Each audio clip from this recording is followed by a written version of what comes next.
टम्म फुगलेले हे घारगे मी बनवले, जे आम्ही गावावरून केळी आणली होती, जी कच्ची होती ती काही दिवसानंतर पिकायला लागली. आम्ही काही वाटलीसुद्धा आणि काही केळी होती जी खूप पिकू लागली. ह्या गावठी केळ्यांची साल बाहेरून काळी जरी दिसत असली तरी आतून खूप जास्त केळी पिकलेली नाही आहेत, मिडियमच आहेत जशी रेग्युलर असतात. तर काय केलं, मी केळी सोलून घेतली, मिक्सरच्या भांड्यामध्ये म्हणजे ज्युसरच्या भांड्यामध्ये घातली आणि एकदा छान फिरवून घेतली. म्हणजे त्याचा छान असा पल्प तयार केला, जो मला पिठामध्ये मिक्स करायला सोपा पडला.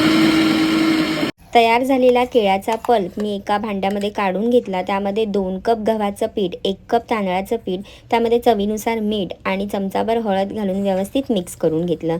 त्यानंतर जर गरज असेल तरच पाण्याचा वापर करून मी हे पीठ एकदम घट्टसर असं मळून घेतलं आणि काही तासांसाठी बाजूला ठेवलं. त्यानंतर घारगा थापण्यासाठी एक प्लास्टिकची स्वच्छ पिशवी घ्यायची, त्यावरती पाण्याचा हात लावून हा घारगा थापून घ्यायचा. त्यानंतर प्लास्टिकच्या पिशवीवरून अलगद काढून डायरेक्ट तेलामध्ये सोडायचा आणि दोन्ही बाजूंनी छान खरपूस होईपर्यंत, टम्म फुगेपर्यंत हा तळून घ्यायचा.